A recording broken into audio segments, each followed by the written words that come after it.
Welcome everybody, and thanks for tuning in. I bought this John Deere B at an online auction in non-running condition. In the last video I managed to get it started, but I could not keep it running.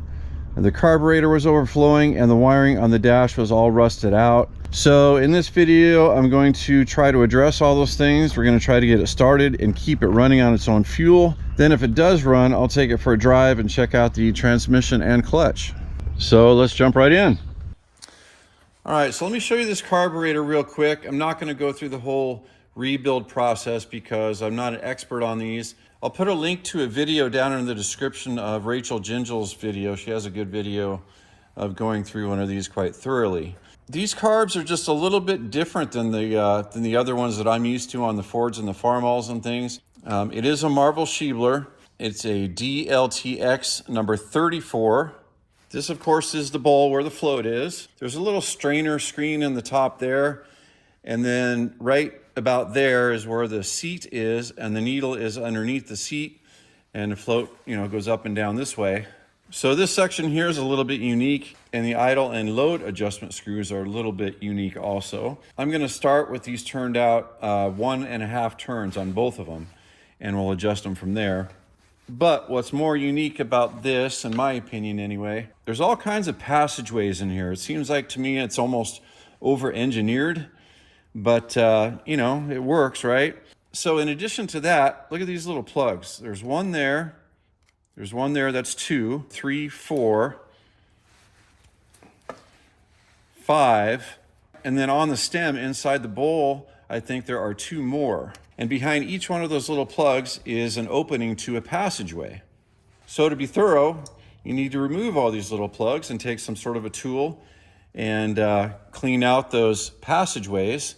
So I did all that, put a new gasket there, a new gasket between the bowl and the body, a new gasket on the bottom, and a new spring under the nut. I also did put a new needle and seat in there and put a new gasket under the seat.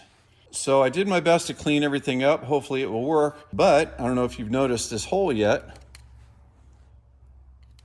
This hole has been open this whole time. I did not remove a plug out of there, and there was supposed to be a plug in there. Now watch, I don't know if you can see this on the camera, but if I take my poker and stick it in there, that passageway goes right into the body of the carburetor. Can you see the stick in there? That is just one massive vacuum leak right there. So no matter what was going on with the rest of it, it was never going to run right because this plug is missing. They call that the economizer plug. I don't know why they call it that. I don't know what it does, but I'm pretty certain that this can't just be open like that because it goes right into the center of the carburetor. And I guess I forgot to tell you, but down inside this section around the seat, I found about 1/8 of an inch of dirt in here. The bowl didn't have as much piled up dirt in there, but there was a lot of rust and debris. So I really took my time to clean it well. So hopefully I also got all these passageways cleaned out, and this thing's gonna work for us. The good news about this carburetor is that nothing was broken on it. The stem was intact. There's no cracks in the bowl or the body or anywhere else, and everything is pretty much complete except for that one plug. Now for this dash and wiring back here, I basically need to gut this whole thing because it's all just trash. I want to replace 2 of those gauges, put a new starter button in, and probably a new solenoid also. So I'm going to try to remove this tin and this panel here so we can really get to all that stuff. Then I'll start replacing the stuff one thing at a time.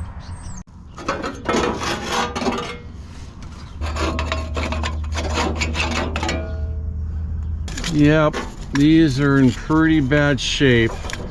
Light switch looks like it's done for. The starter button's done for. Those 2 gauges, I would be surprised if they worked. These wires are hard and old. So I'm gonna stick with the original plan here, pretty much just gut this whole thing and start over. All right, I've got it pretty much gutted now, except for the 2 gauges we're going to remove.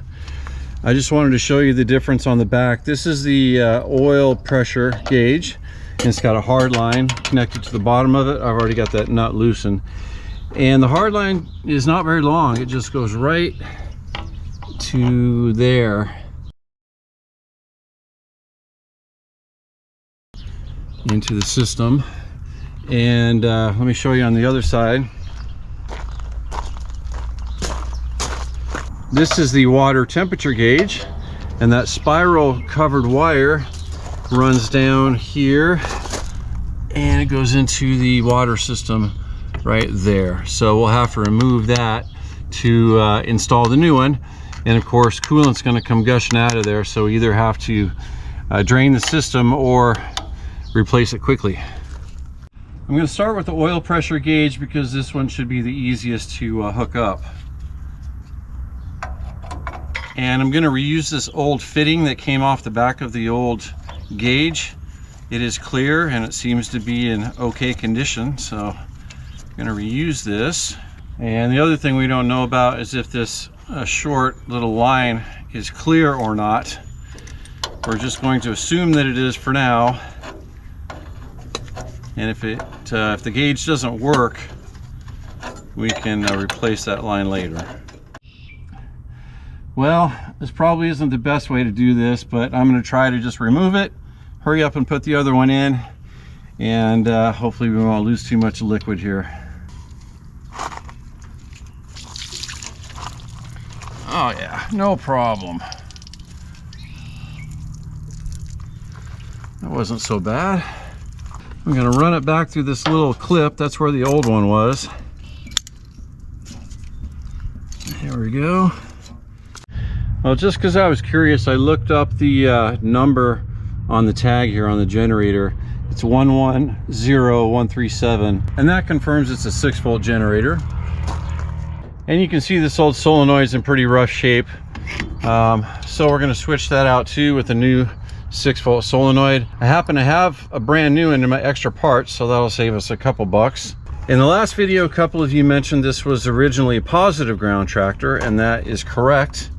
A couple things here. It looks to me like the previous owner had this wired for negative ground based on how he had the battery cables. And the only thing on this tractor that cares about the polarity of the battery is the generator and the regulator. The lights don't care, and the other thing we don't have to worry about is the ignition system, because this is a magneto ignition. It's not a battery ignition. What I'm going to do is hook this up negative ground, and then after we get it running and going, I'll go back and reevaluate the polarity. So the starter button is pretty simple.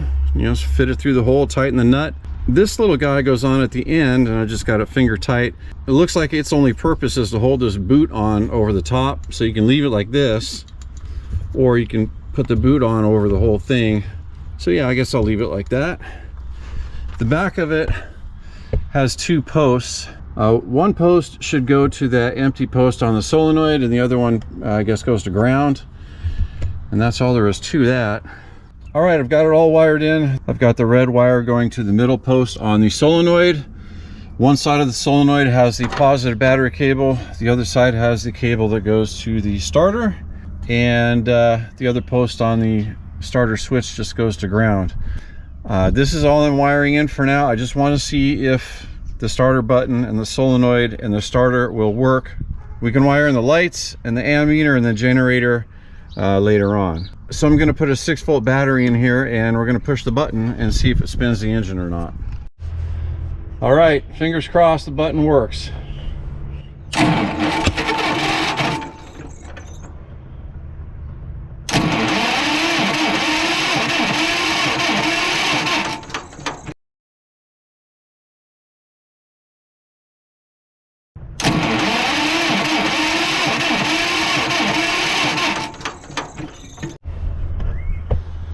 All right, that's one thing crossed off the list. Now let's finish up this carburetor.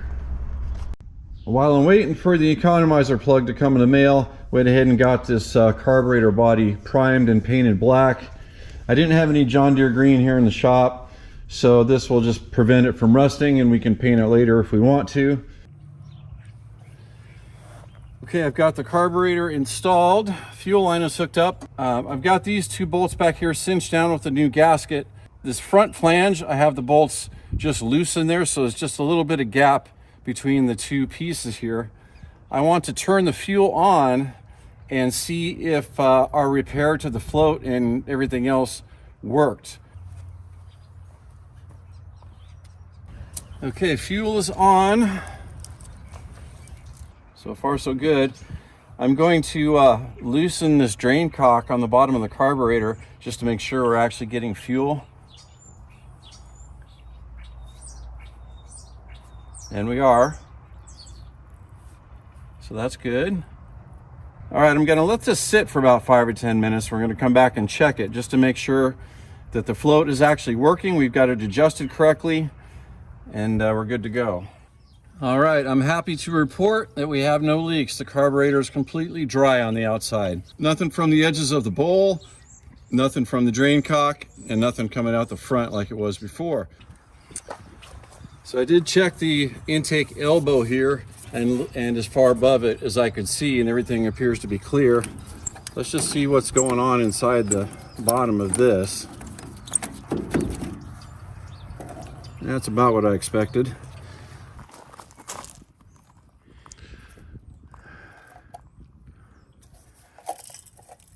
There's a hole in the bottom of it right there, a couple of the pinholes, and yeah, this thing is trash. Well, I did my best to check for blockages. The elbow here is clear, and as clear as far as I could get to. I remove a wasp nest from the top successfully, and it seems to be clear in there, but there's no other way to get down in here. So we'll just have to wait and see how the tractor runs. Hopefully there's no blockages in there. I also replaced both spark plug wires. The magneto rotor was bad, so I replaced that as well. And the exhaust was loose. The bolts out here were all rusted out. So I replaced those with some fresh hardware. Got the exhaust all shored up as well. All right, our economizer plug came in the mail. That's what it looks like. I'm gonna get it installed on the tractor right now, and we're gonna try to start it.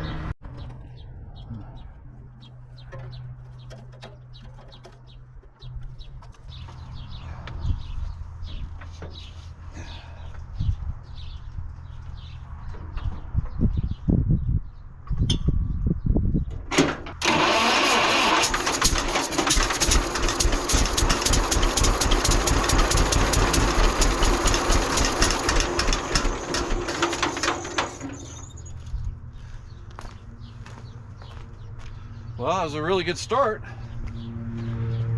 I thought we had it.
Well, I can keep it running if I feather the choke.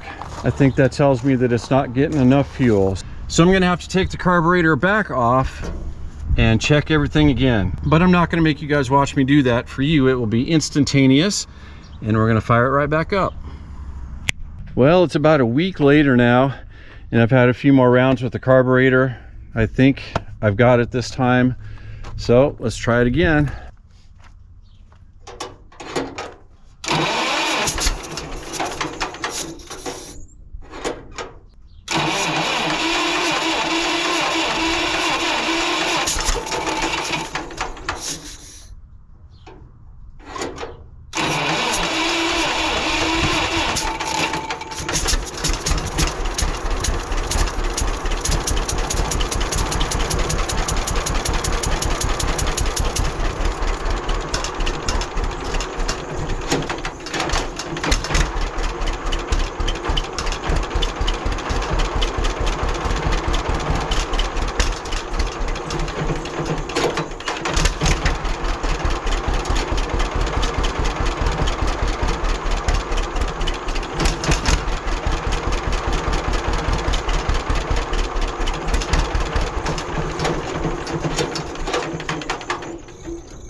it. The only thing I haven't tried yet is an alternate fuel source. So here we go.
Well, at first, low range was not working. This is a 6-speed tractor with a low and high range selector.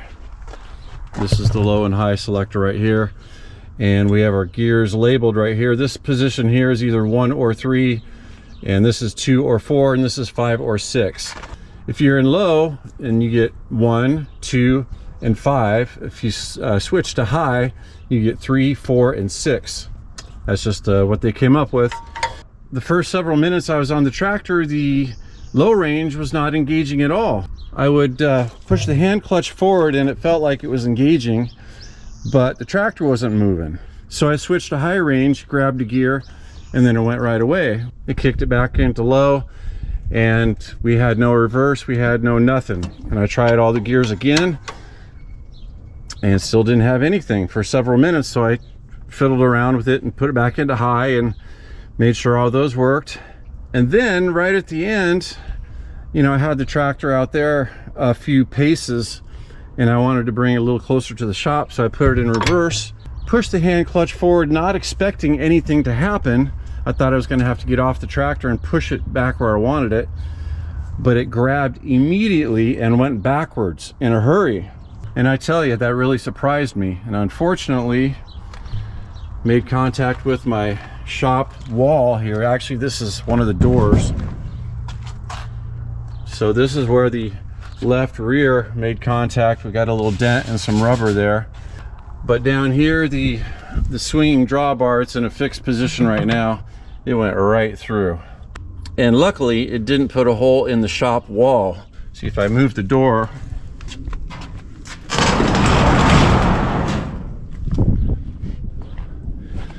you can see where it made contact right there.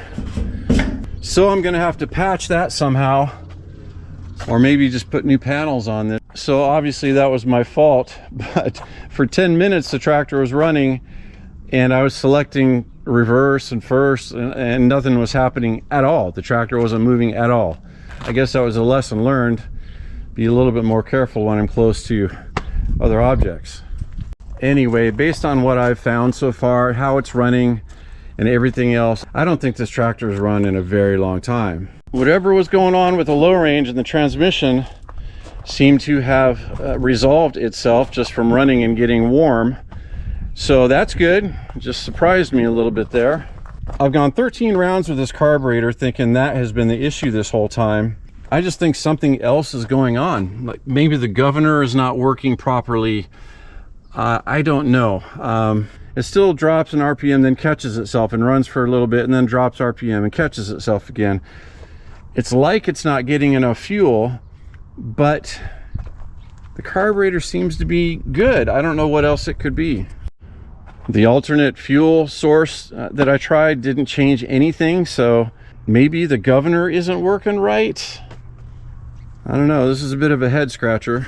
So if I try to find some good in this situation, I can say that the transmission works, the clutch feels good, the brakes work, at least the right one does. I didn't try the left. I also tried to clock the magneto in different positions to see if that would have any effect, and it did not. It seems more like a fuel issue or maybe a governor issue to me, but I guess maybe it could be related to ignition timing. Like maybe the timing gear is off. Anyway, I think I'll try to fix the garage door, clean up, and wrap this up for the day. Thanks for watching as always, and we'll keep moving forward on this, see if we can get this figured out.